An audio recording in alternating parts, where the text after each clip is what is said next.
Chris-Asoluka, more impact, more inclusive approaches to create that collective impact.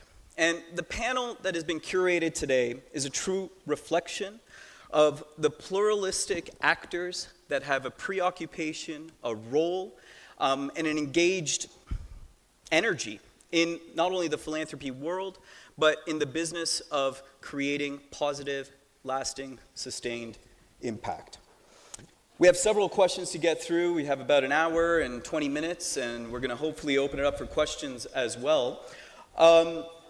Quite a number of topics have been discussed over the course of these 3 days that relate to this subject.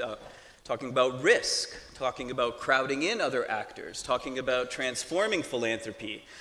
I've seen a lot of Lego pieces around that have been invoking the image of a mirror and being a bit self-critical around how we can create, how we can really lean into that enabling role that philanthropy can play. So with that, several questions to my panelists today, and my thanks in advance for joining us in this conversation.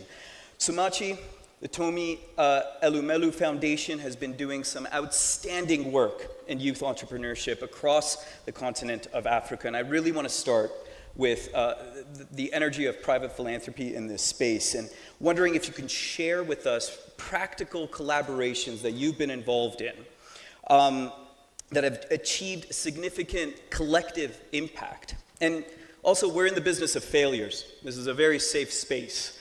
Chatham House rules apply well beyond the compounds of the Radisson Blu. There's a failure lab upstairs, which I had a chance to visit. And so, successes and failures, please. No, thank you so much, Reyes. As the CEO of the Tony Elumelu Foundation, the largest philanthropy in Africa, empowering young African entrepreneurs, I'm extremely delighted to be here.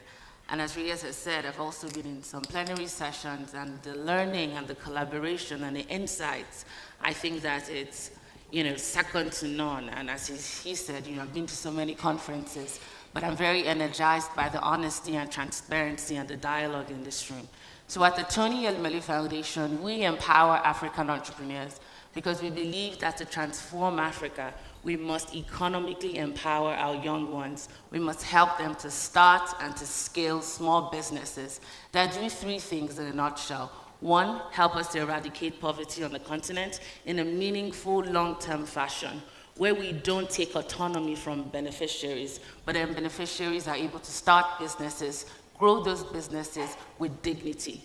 The second thing is that we want to create more jobs on the continent. Jobs will not be created by government or corporates or big businesses. It is SMEs that will empower our continent to create the millions of jobs needed each year for the young people joining the labor force.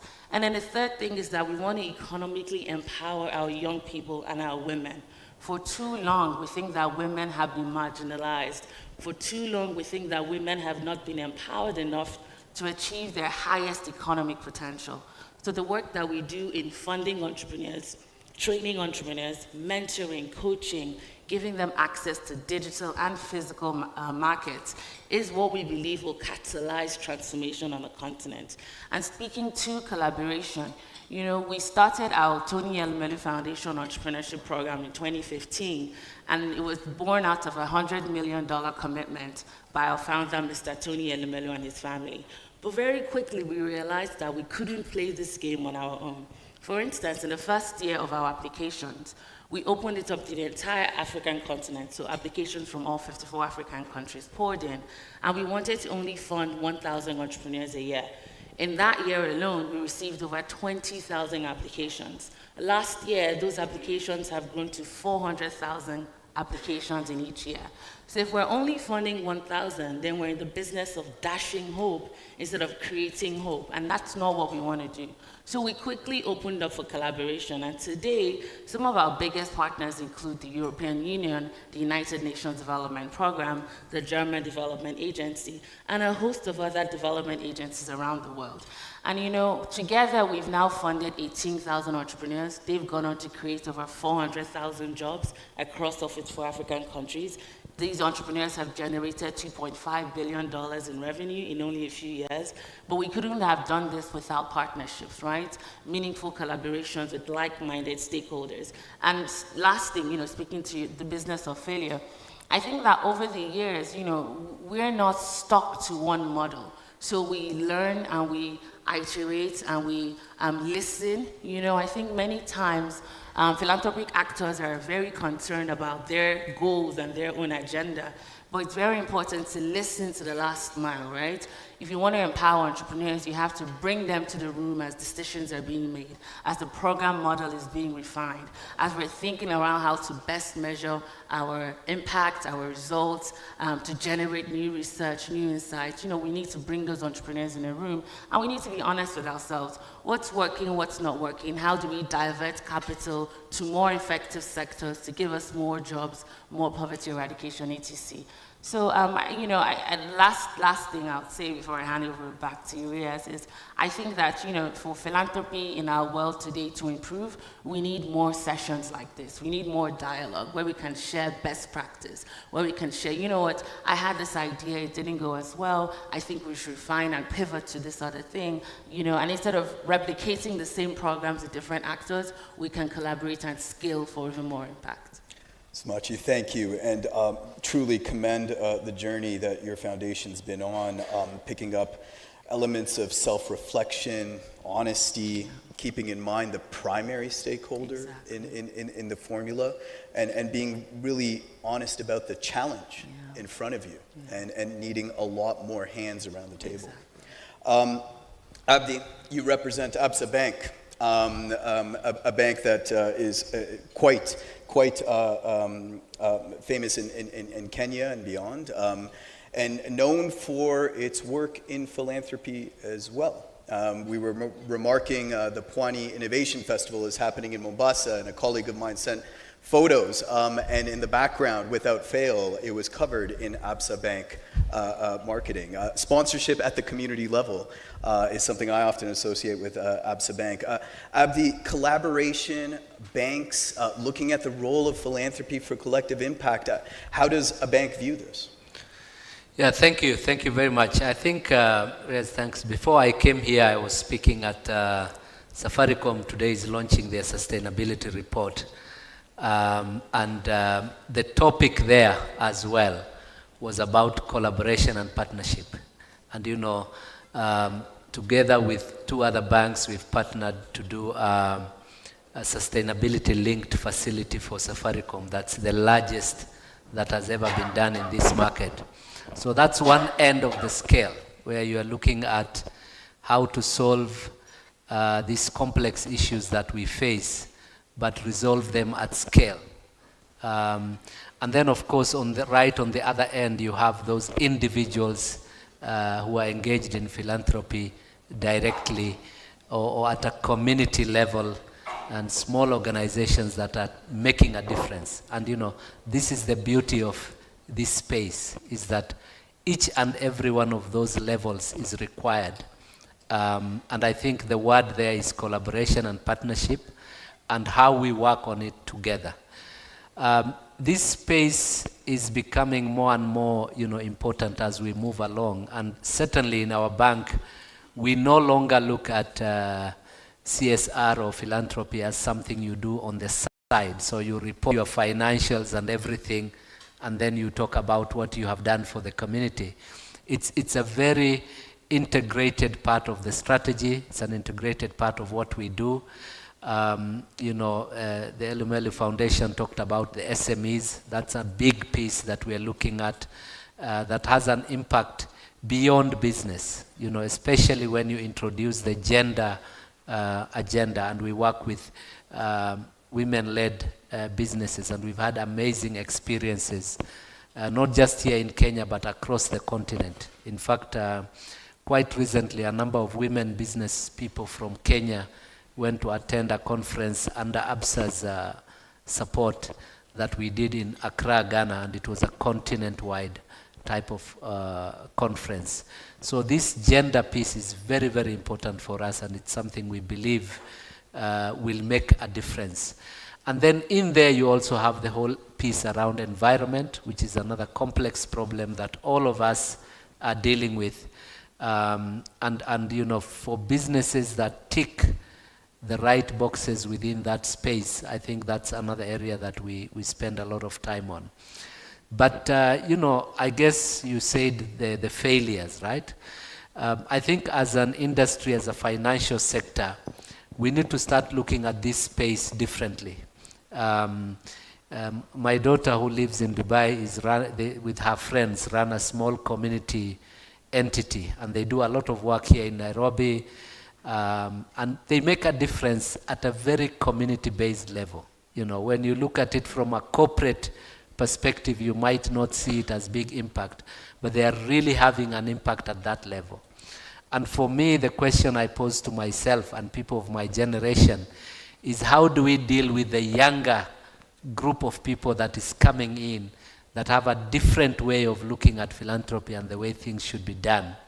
And especially when you look at it also in the context of technology, which is really democratizing this space and exposing more people to what we are doing. So I think for me, the way I look at it is the path to success, and this is a journey, you know, there is no finishing line here, but that path must go through collaboration and partnership and really working together across the large-scale entities, state organizations, NGOs, etc., and how we pull together.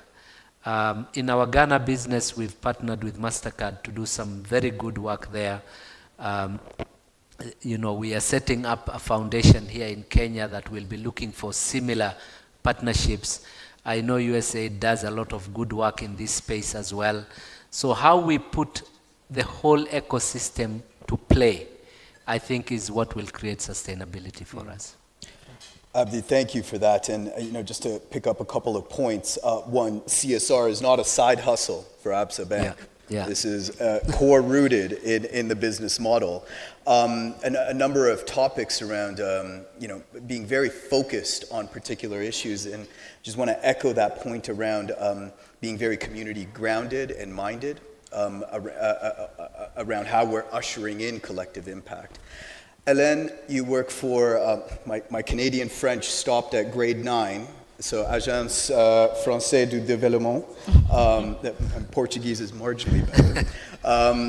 Hélène, from a DFI perspective, you're working with a variety of different actors on a daily basis. Where do you see philanthropy's role in ushering in that collective impact? Well, thank you very much, Riaz, and good morning to all. Rather, almost good afternoon. I think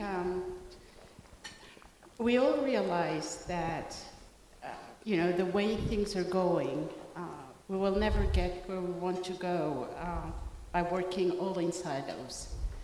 So, you know, I was in a room earlier, and I was saying that when I started working, you know, I was working with governments, and then we started working with the private sector, and then we ended up working now with the philanthropies, and I was saying we need to add a P, because that would be the people's P. And so when we reach that one, then we would probably have rounded and everything. And so where we stand in working with philanthropy, I mean, apart from the financial part, which we may probably come back to, is definitely the agility. I think what you said demonstrate that. I mean, look at my mic and look at her mic.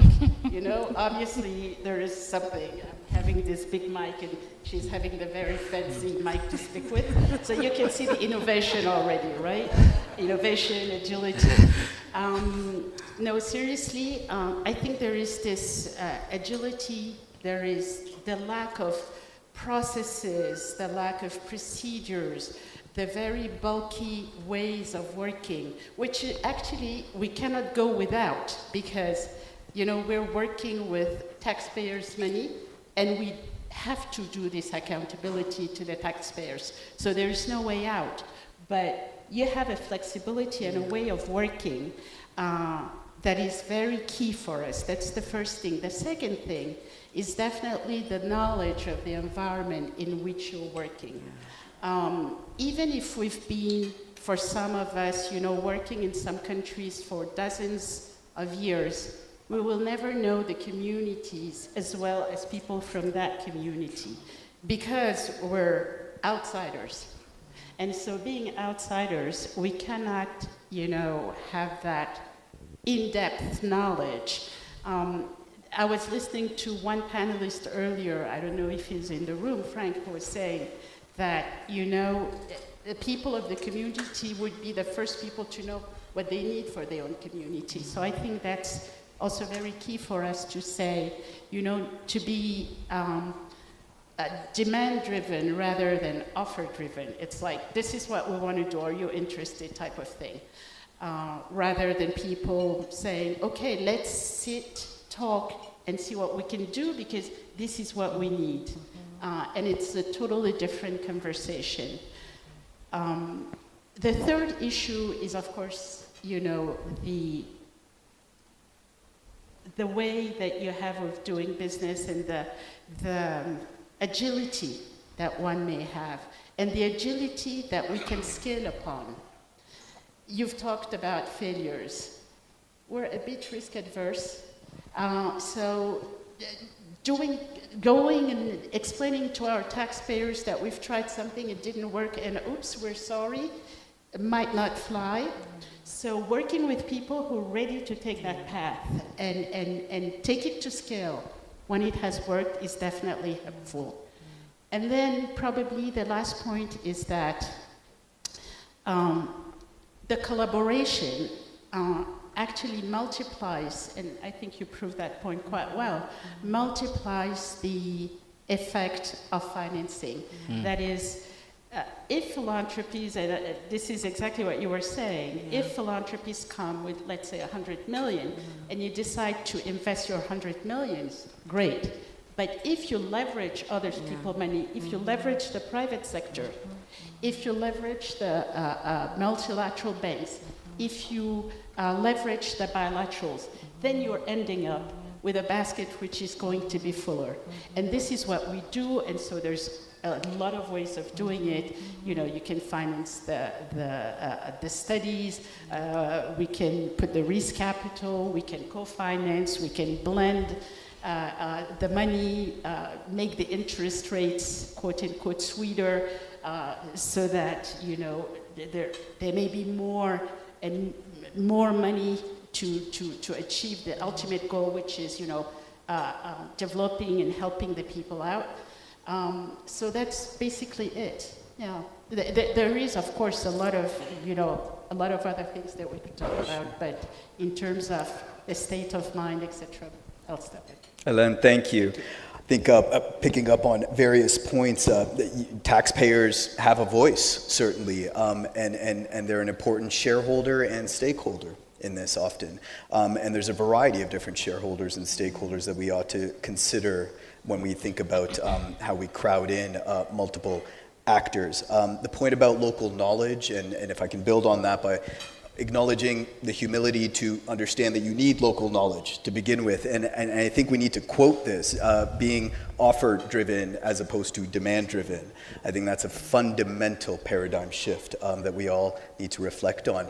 Ambassador Whitman, thank you so much for joining this panel. You've been hearing already a variety of different variables, considerations. Now, how do we actually invest in the infrastructure that creates these meaningful partnerships from your perspective? Well, first of all, thank you for inviting me to join this very distinguished panel. I'm delighted to be here with all of you. And most of you probably know my background is more in the private sector. I'm new to government. I've been in the government for about a year. So my comments will reflect that mix of points of view. I would say a couple of things before I get to the infrastructure question. I want to say thank you to everyone in this room, because I think before I became an ambassador, I did not have a sense of the philanthropy at work in Africa, at work in Kenya, not only USAID, but many of you here. And I would say the world would be a very different place if it was not for all of you in this room. Indeed. And I want to thank you for that.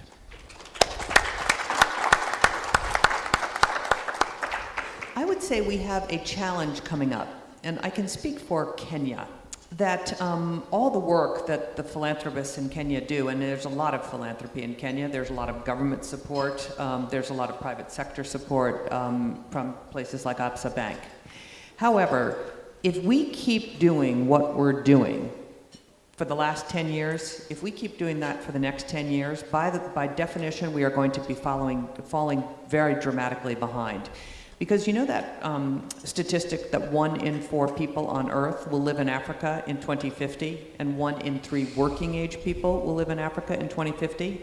So if you back into that and say, what does that mean for Kenya? It means that Kenya will go from 55 million people to 110 million people between now and 2050. And so if we just have the same amount of money, and by the way, I don't see money increasing that much in philanthropies and from government. In fact, I think from government it's probably going to go down around the world. If we don't change the way we're doing this, we are by definition falling behind against that backdrop of tremendous population increase. And I have a couple of theories about this. One is, can we invest in infrastructure that is designed to aid collaboration or crowding in, as you just said? And so I think there are some things we can do there. But I still think a lot of this collaboration is done the old-fashioned way. When I first came to Kenya, I invited the 10 largest philanthropists or foundations to come to dinner at my house, along with USAID. And just that personal connection, first of all, a lot of the heads of the different foundations had never met each other. And that started a collaboration that was not tech-based, it was human-based. And I still think there's a huge role for personal connections, shared values, mission. The other thing I would say is, I think that we collectively, the private sector, the public governments and philanthropies, we can benefit from focus. Let's say that education is one of the things that we're all interested in. We know the education attainment of every single county in Kenya.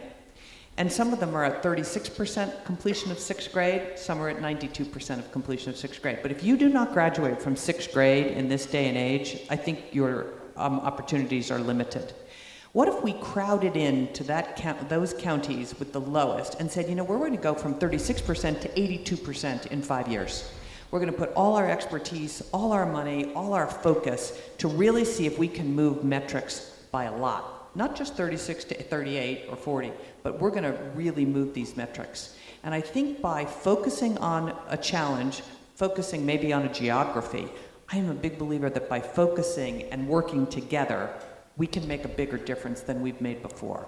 I'll give you another example. Hospitals. There are a number of ghost hospitals in Kenya. What I mean by ghost hospitals is the hospital got built, but there's no beds, there's no medical equipment, and there's no doctors and nurses. So I'm not quite sure exactly how that happened, but you all can imagine. What if we all said, we're going to tackle ghost hospitals in Nakuru County? We're going to get together. USAID doesn't do medical equipment, but some of you do. What if we all said, we're going to solve this problem of ghost hospitals in one county and work together with each of our expertise, work with the government, work with the foundations, work with USAID. I think we would make more change faster, which then could be best demonstrated practices for the next county with ghost hospitals. So that's how we're thinking about this. And I think it's infrastructure in some ways, but it's more personal connection and deciding what we're going to try to do together. And the challenge that I see, at least in Kenya since I've been here, is there's tremendous resources, but everyone gets a little and no one gets enough. And I think would be better off if we said we're going to give this geography or this problem or focus to see if we can't make really big, measurable change above and beyond what we have done in the last 10 years, because it's not going to be good enough in the next 10 years. Ambassador Whitman, thank you. And just to attest, that dinner was delicious. So thank you again for that. I think, bringing up the human connection, absolutely right. And I think that reinforces the role of philanthropy support organization, WINGS as well. And this point around a number of people get some, but not enough. And I just kind of canvassed the crowd here and saw a lot of this. So clearly we're hitting a trigger here. think there's a lot to be said around focusing and getting hard on specific issues where solutions can be replicated. I think that's very, very insightful. Alain, I want to come back, just building on some of those responses. The unique strength that philanthropy brings, you had mentioned agility, kind of the first mover that can take that initial risk. Walk us through from AFD's perspective, what that looks like and how you're trying to leverage that unique role that philanthropy could potentially play in addressing these more kind of focused issues. Well, yes, thank you. I think if I may take two examples, one in Egypt and one here in the region. And the one here in the region would be the Aga Khan Foundation, which you may know. It's the relationship with the Aga Khan Foundation is actually quite interesting.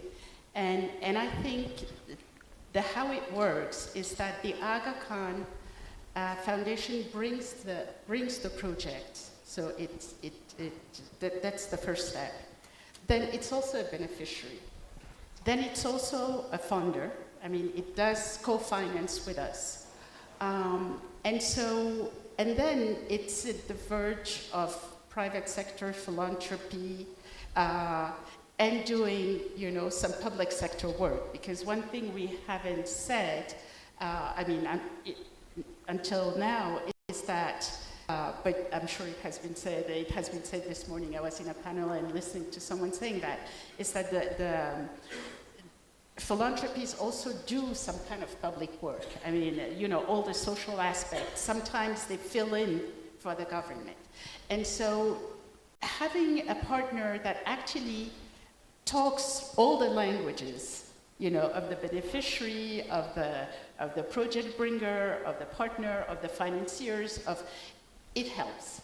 So now the question, of course, it's easier to work with big foundation like this, or with Bill and Melinda Gates Foundation, with whom we're working also. But how do we tackle, because we've said that, and I think the ambassador said it very clearly, that we need to go on the ground and we need to work with smaller local foundation and come together and be pragmatic together in order to implement and make it happen and discuss, communicate, bring strength, around the table so that it can happen. And this is where we're having an issue, is that it's okay to work with the bigger foundations that we know. We sort of talk the same language. The challenge is really to talk with the smaller foundation. And so in order to do that, for example, now we're going to partner with Wings, and hopefully that will, take us to the next level where we can reach out and discuss, because I think what you say, Ambassador, is absolutely right. And someone said it this morning, I see Sarita who is here. It's all about the people. It's all about the people, and it's all about people around the table who are going to make it happen and who are going to be open-minded enough to understand the limitations of each other in order to make it happen. So the other example I have is in Egypt. Well, we're working with the Race Foundation, which is an Egyptian foundation, and it's really embedded on working with the youth and working with those who are left behind. That is, the street children, who are roaming the roads of Cairo. And working with that foundation is really key, because basically what we're doing is that we're co-financing with them. They're bringing a part of the financing that, of course, we're leveraging. And so those children gets to have a future, hopefully, and it's a holistic approach where the children are taken care of psychologically, they're trained with a job, And this collaboration has been going on for more than 6 years now, and hundreds of children and young adults have been taken care of. With the Aga Khan Foundation, of course, we're talking about putting, working with the hospitals and in the region. Actually, it's not limited to Kenya. It's in Tanzania, it's in Uganda, it's in Kenya, it's in different parts of Kenya, it's in Kisumu, it's in Mombasa, it's here in Nairobi, and working on putting centers of excellence regarding cancer, infectious diseases, etc. So it's really things that we shouldn't have been able to do if it wasn't, teaming up and working together in order to make it happen. And thank you. In preparing for this panel, I was trying to weave in different plugs for the Aga Khan Foundation, so I really appreciate it. But genuinely, we've always been thrilled with the partnership with AFD, and I think we might be able to tackle ghost hospitals as well, just an idea. I think you brought up a couple of points, and I commend AFD's leadership and foresight of partnering with Wings to cast a wider net on engaging philanthropy beyond kind of the big ones that we know well. They play a pivotal role, but there's many around this room as well that are also playing a consequential role. Expanding that reach, I think, is a very good case study to follow. Abdi, I would like to come back to you. You raised a number of excellent points which have been kind of reinforced throughout this dialogue, and I think it's appropriate to ask this question of the banker on the panel. But how are we measuring this? A lot of good conversations, but how do we intend on measuring the impact of this collaboration? Are we looking at interest rate changes? I mean, what's going on? Yeah, no, thank you. Thank you. Whenever you hear this question is directed to the banker, you wonder if it's a good question. But I think it's a very, very important point in the sense that, when we talk about, for example, in ABSA, a very important part of the scorecards that we use for boards and management does actually include this aspect. We measure it quite specifically. You connect it to number of lives and people impacted. I saw today in the sustainability launch of Safaricom, they did something amazing, which is not just directly impacted, but looking at their wider network and really seeing the total impact of what they are doing. So I think this whole idea of measurement and evaluation is quite important. One of the things we do in ABSA is we have a program called Ready to Work, which helps young people who are trying to get into either becoming their own startups or getting a job, and helping them and preparing them for that. We started it as ourselves, but it has since grown with other partners coming in. And last year, we did a program with the government of Kenya, which impacted 20,000, young people. So it's about measuring and making sure we are driving it. But I guess it could always be better. And one of the things that I think about a lot is how do we ensure the impact beyond our immediate scope is covered as well? How do we work with more of the SMEs and small businesses that we work with to drive impact, to that level? How do we partner more and ensure that we are driving the impact and we are measuring it correctly? So I would say the way to measure it is lives impacted, and to look at how we work with the philanthropy community as well. And that will require a transformation of thinking from a banker's point of view, because I see what the community-based organizations do.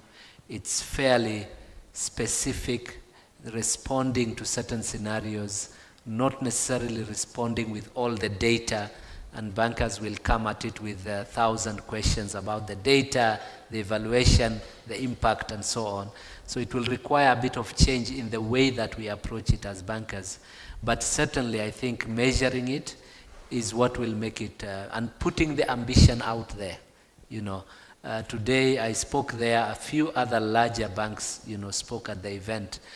And everybody spoke about the need, and I think Ambassador just mentioned it as well, the need to be much more ambitious and to think very, very differently from the way that we have thought about this in the past, and then put the measures in place and continue to evaluate it, as we move forward. I think that's quite powerful, because what we've seen is data can be certainly a force that can convene multiple actors. I'm hearing that. I think contributing to a common goal, and I just want to echo that last point, we need to be considerably more ambitious with where we want to be heading, and I think that can also enable the crowding in of many others. Somachi, I wanted to come back, and that journey of collaboration that the Tony Elumelu Foundation went through, and identifying a lot of different challenges will require a lot more hands and different types of hands. How do we also design those collaborations to address some of the barriers that you might have found? Over the course of these past couple of days, power has come up, and power imbalances have come up.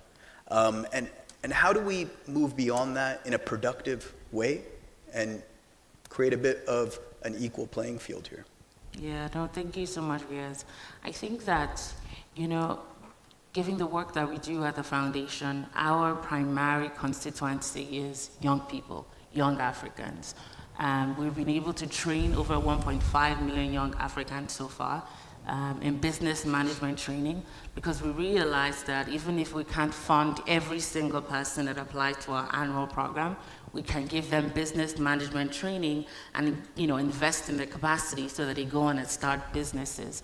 But in terms of the power imbalances that you've talked about, I think that realizing, one, that we're in this game of philanthropy to create large-scale impacts and not for our own personal benefit or agenda helps to clarify issues and helps to, really streamline the priority scale.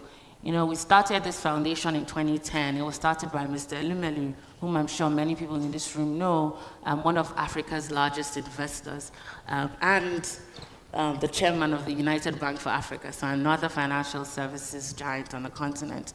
Well, he started the foundation based on his own life experiences. So Mr. Elumelu grew up in Africa, went to school in Africa, Nigeria to be specific. And he started a normal job like any other young man in Nigeria. But then he would always tell us the story about how he applied for a bank role even when he wasn't qualified. So the bank role needed 2-1 honors. So 2-1 honors in Nigeria means maybe closer to a first-class degree. And he had a 2-2, so that's the next grade point below the 2-1. And the bank role had the criteria saying, don't apply if you don't have this academic qualification, yeah?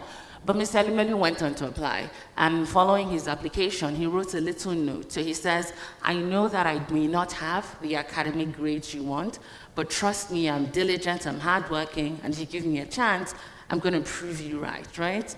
And so when they were going through all the applications for the thousands that applied for that role, the managing director of the bank at the time read Mr. Elumelu's note and was intrigued by the courage of this young man to not qualify, but still apply and still attach a note to the application.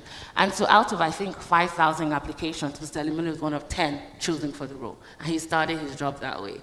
And today, he's now one of Africa's most influential investors and philanthropists. But he never forgets that story about how somebody believed in him even when he wasn't qualified.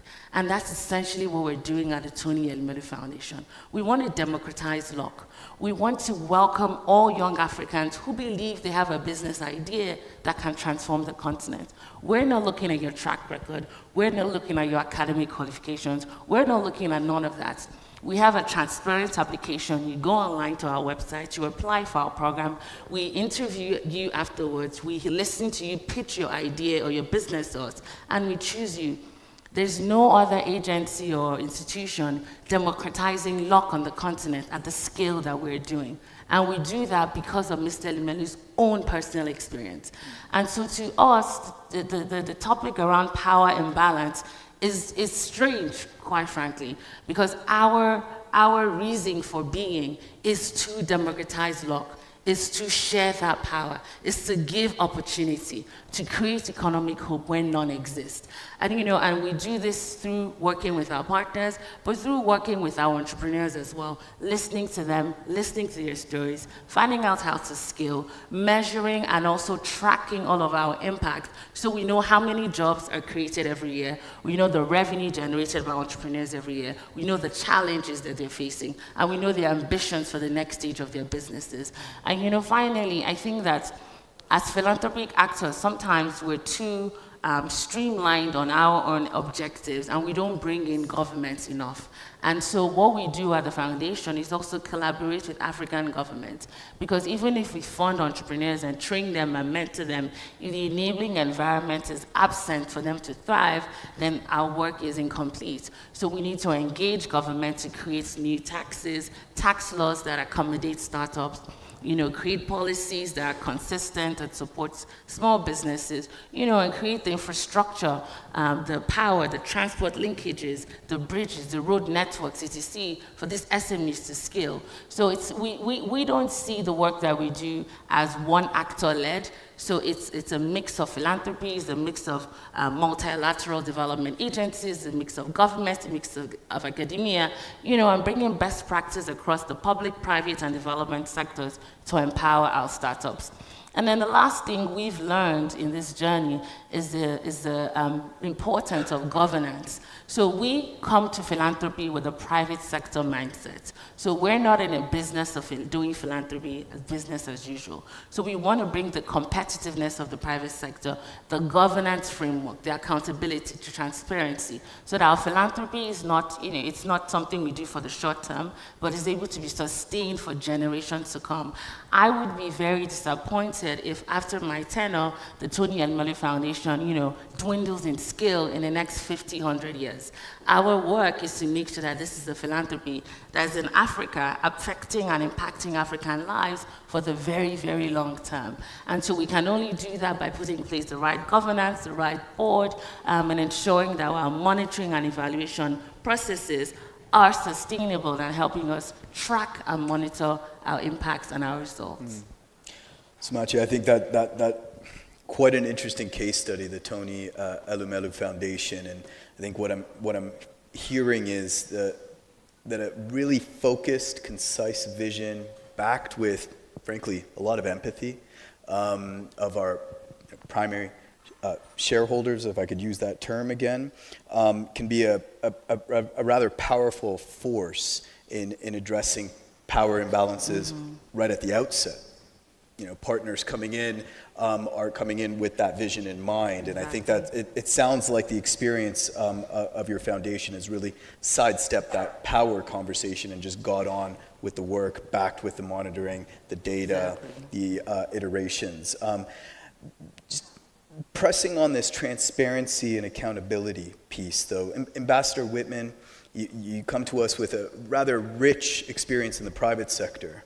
And transparency and accountability are terms that are no strangers to private sector leads in the American market and indeed globally. And it's certainly, I'm sure it's echoing in your current role as well. What does that really look like for philanthropy organizations? What are your expectations, your aspirations around this space that we should be really reflecting on as well? Well, thank you for that question. I think virtually everyone in this room has been focused on metrics of one kind or another. There's not any philanthropy initiatives today that don't have some metrics associated with them. And I think that's a very positive change. I think that the most important thing, as I try to bring a little private sector learning into my current role, is around what are the right metrics. And what we've tried to do is take every county in Kenya and understand, 10 or 15 different metrics where each county stands, because there's no one Kenya. There's different, Bomet is entirely different than Nairobi. And we need to take that into account as we think about how to deploy the funds at USAID. And then you have to say, what metric is the most important that we're trying to help move? And it always has to start with benefit to the people that you're trying to aid or serve. And But I always start at the top. What are the economic indicators? You know, GDP per capita, income per capita, education achievement, maternal health. There's sort of a series that I'm sure you all, you know, are almost standard that you want to look at. And then how are we going to move those in each area? And then I keep coming back to focus. Focus, focus, focus. Because if we are not moving these metrics much faster, as I said, in the next 10 years, we're by definition falling behind. But I'll give you a very good example. So, at least in Kenya, it's been very difficult to move maternal death rates down. They've been basically flat for the last 15 years. Enter Tanzania with a program called M-Mamas, which is effectively Uber for pregnant mothers. That what you do is you enlist vehicle transport of any different kind, private cars, private matatus, boda-bodas, and they all sign up, if you will, to be Uber drivers for pregnant mothers. And so if there is a woman who is out in the village and you know, goes into labor, she needs to get to a hospital right away. And this has been very hard. Now, all of a sudden, there's probably someone with a transport vehicle next door that can take her to the hospital. And paid for at the moment by the Tanzanian government and some philanthropists. This has dropped maternal death rates in Tanzania by 37%. Okay, let's go do that in Kenya. And so we're really focused on how do we expand a program like that as fast as we can to as many counties as we can through government funding, USAID funding, and other philanthropies. So when there's a good idea, like how fast can we implement that idea? And that's a little bit, my observation, that's a little bit counterintuitive to the community, which is, well, maybe we need to look at it, maybe that was an anomaly, maybe there's, you know, some unique thing about Tanzania that's not going to apply to Kenya. There's 1,000 tales in the naked city about why it's not going to work in the next place. And let's get to work and see if that is true. In fact, we've now rolled it out here in 2 counties, 37% decrease in maternal death. It's great. Incredible, Ambassador Whitman. Indeed, I mean, that is an outstanding statistic, and I mean, you're right. Sometimes we're faced with incredibly inspiring solutions and we try to poke holes in them. And unclear why the human condition wants to do that all the time. But I think it's certainly a point of not only self-reflection, but self-accountability as well. Our unique value proposition as philanthropy is sometimes speed, as Helen has rightly mentioned, and our agility. And how do we work past our own internal, frankly, sometimes bureaucratic systems to accelerate a solution that we know will cause the impact that we want to see. Just want to do a time check. All right. He's actually running the panel. So, you know, we have some additional questions, but I just wanted to pause and canvass the room. You know, our job is to ensure that we're answering that question, and one way that we can do that is just by opening it up to 2 to maybe 3 questions from the audience today. So, sorry, I've got a bit of a blind spot here because of the podium, so apologies if there's a hand behind this podium, but if we can get some mics around. Is there actually? Oh, that's Murphy's Law then. There is okay, a hand behind the podium. Oh, like all the way in the back. That is Yeah, that's the pinnacle of blind spots there. Okay, so we'll start there, and I saw one in the middle here, and hopefully we can get one on the far side of the room. So I trust you have been equipped with a microphone. Name, organization, and let's keep it to questions. We've all been to conferences where a question quickly turns into a comment. Yes, so then from Access Now, I was actually interested to hear more from the lady in red, apologies, I forgot your name, about when you said that the philanthropy, it's interesting that the philanthropy sector could adopt some business or some corporate approaches and tactics.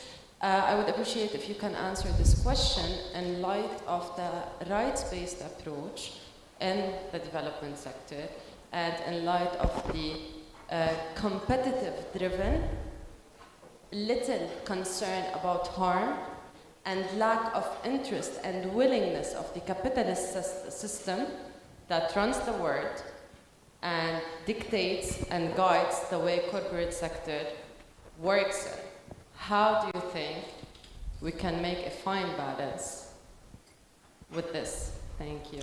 Thank you for that. Somachi, I believe that's coming to you. We'll take one more question as well. I think there was a hand. Yep, there we are. Good afternoon. My name is Nico, and I run the Future Society, which is an AI governance nonprofit. We work every day with OpenAI, with Anthropic, with DeepMind, and my question is to you, Ambassador Whitman. You've painted the backdrop of a sense of urgency versus demography. You've also worked for years in building algorithmic-powered payment systems and digital services. You know, as I do, that AI is here and is transforming things at lightning speed. This is, sorry for my language, freaking me out. When I look at how Kenya needs to adapt quickly now, before we pull the carpet before their feet, because we're automating coding and many other things now. So software skills could become obsolete. So I'd like, based on this incredible intersection that you have between private sector, technology, and indeed your role as an ambassador, well, there is a summit in London where this is going to be discussed under the aegis of Prime Minister Rishi Sunak. What do you think? And because some of the things I've heard today, I heard them 10 years ago. We need to move faster. So how would you approach that? And what sense of urgency do you have vis-a-vis the rise of AI? Thank you. Thank you for that. We could take one more, and then we'll divvy these questions up. Yeah. 2 questions only. All right, let's see what we can do with these 2. Somachi, sorry. Elena, what would I do without you? All right, here we are, number 3. Please, sir. Okay, thank you very much. My name is Maurice Omondi. I come from Kenya, working for CPF Foundation. I would like to direct this question to representative from Barclays Bank. How best do you think corporate foundations in Kenya and even other funders can be brought together to focus, like Ambassador was saying, either to go to a region or to focus on a particular topics? Thank you. Great question. That one's coming to you, clearly, Absa Bank. Let's go in the order that they were raised and try to work through them. Somachi, the notion of business practices, the hardness of driving for results, how do we balance that with also some of the negative aspects of being a bit too corporate-minded? How do we navigate that tension there and apply the best of it into our philanthropy software moving forward? Yeah, no, I think that, that question, and it was asked with such force and such commitment, I think it's an important question. And I agree with you. I don't think that capitalism, in the way it exists, works for the world anymore. I don't think that it constitutes a fairer, more equitable, more just society. And I agree with you 100% that we need to change capitalism to address the needs of the 21st century. And that's why at the foundation, we don't believe in capitalism as the world knows it. We believe and subscribe to a philosophy called Afri-capitalism. And Afri-capitalism simply means that the private sector takes the lead in developing the African continent and investing in priority key sectors for the long term. So Afri-capitalism calls for business investments in a new way. So a way that you make economic profits for your business, certainly, but also in a way that ensures economic prosperity in the communities and the countries that you're working in. So we don't believe that business and CSR are separate. We believe that you can make economic profits for your shareholders, at the same time create a more prosperous community for your stakeholders. And so that's the work that we do at the foundation, where we're democratizing luck and giving funding and training and mentorship and coaching to thousands of businesses every year across the African continent. At the Earth Holdings Corporate, which is the business side of the Tony and Melly Foundation, we invest in sectors on the continent that are transforming lives, even as we generate economic profit. So for instance, we're investing in the power sector in West Africa. We know that power is still a huge challenge on the African continent. I think 1 in 3 people on the continent don't have any access to power at all. We can't talk about economic prosperity or economic transformation or even SME empowerment if we don't have electricity. How can our children go to school and learn meaningfully if there are no lights to power their schools? How can we reduce maternal mortality, as we've discussed, if there are no lights to run our hospitals? So we can't even begin to talk about business or SME or philanthropy if we don't even have some of this infrastructure like power in place. So at the Tony Elumelu Foundation, we're part of the Heirs Holdings group that is investing actively in the power sector in West Africa. We are now one of the largest generators of electricity in West Africa. And yes, we're getting good economic returns, but I think more importantly, we're now generating electricity in marginalized and very vulnerable communities that didn't have any access to electricity before now. And so that's a new way of capitalism where we're doing business for good, where we're in business for the long run, where we're not in business to extract, but we're in business to develop and to grow and to prosper side by side with our stakeholders. So in a nutshell, I totally agree with you. I don't think capitalism works in the way that we've known it hundreds and decades of years before now. And I think that we subscribe to this philosophy of Afro-capitalism, and we encourage everyone on the continent and beyond to look at business in a new way. I think that was extremely well said. No. Thank you. Thanks. Afri-capitalism. Exactly. I think that ought to be a focus session in next year's Wings Forum. Oh, yeah. Benjamin, and over unpacking to you. that. There we go. Ambassador, I think it's not going to be a panel in 2023 without AI coming up. So thank you for that, and I think it's an important question. And if I could just build on it whilst the ambassador addresses this question, but how does philanthropy stay ahead of innovation and spur that innovation further in a way that is also values-driven as well? Well, let me make a couple of observations. Observation number one is, if you think back over the last 100 years, there's been enormous times of disruptive innovation. Okay, let's go back to the train, the automobile, the airplane. You can think about the first computer, the IBM 3600 back in the 50s and 60s. Then you think about the PC, you think about the internet. Then you think about scientific disruptions, vaccines, mRNA vaccine platform. There's a small number of these incredibly disruptive innovations that changes everything. I'm going to tell you AI is one of those. We should not underestimate the change fundamentally across every organization, every way we do business, every way we interact. This is a ginormous, disruptive innovation. And I think that the way to think about this is every organization is a tech organization today. Agriculture is a tech business today. Banking is definitely a tech business. Philanthropy probably needs to be more of a tech business than it is. And so my advice to folks in this room is run, do not walk to embrace this new technology. Don't be scared of it. There will be negative effects of this, but there will be many more positive effects.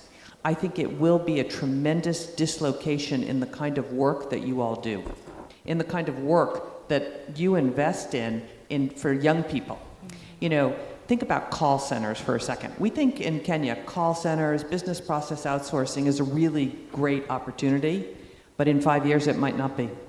Because you think about call centers, that's going to be AI driven, and it's going to be better than human beings. If you think about radiologists reading x-rays, you think about so much in the medical profession, it's going to be replaced. So how do you think about what is the next generation of employment? What's the education that's required for what I think is going to be one of the biggest disruptions? To answer your question about how philanthropy can drive innovation, I'm not sure philanthropies are going to drive tech innovation, in my humble opinion. But you can embrace it faster than anyone else. And you can pioneer how this changes what you do. And to the extent that you're thinking about Africa capitalism, there's a shot to just leap over. I love what M-Pesa has done here. M-Pesa went from cash to the largest mobile money network in the world and skipped over every other thing. AI is this kind of dislocation. So I just encourage you all to not be scared. There will be some bad effects. There'll be some bad things that happen. But by and large, this is coming to your organization and it's coming fast. So you might as well embrace it, not try to hope that it doesn't ever happen. Because it's going to happen and it's going to change everything. Oh, indeed. I mean, 3 out of 5 of these questions were generated with ChatGPT, Ambassador, so it is here. So listen, I wrote my comments using ChatGPT. There we No, go. I didn't. This whole panel has been... But I'm giving a speech next week in Dakar. I actually asked ChatGPT to write my speech. And you know what? It's pretty darn good. Yeah. I'm going to make it better. It's going to be my own. But to your staffers, I would be feeling very uncomfortable right now. yeah, like I may not need any staffers. Absa Bank plays a big role in the financial market here.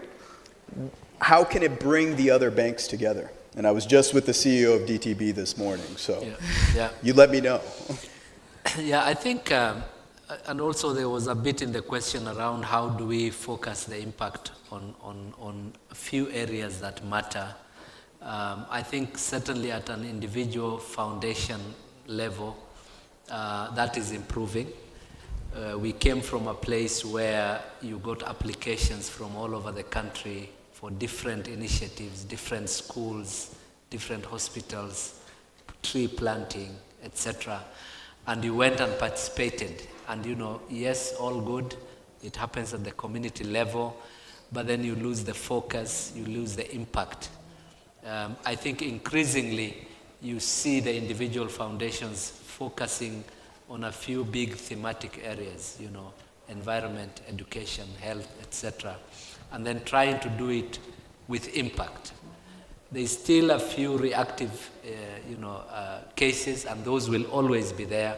You have to deal with issues as they come, but the impact is becoming bigger and much more focused.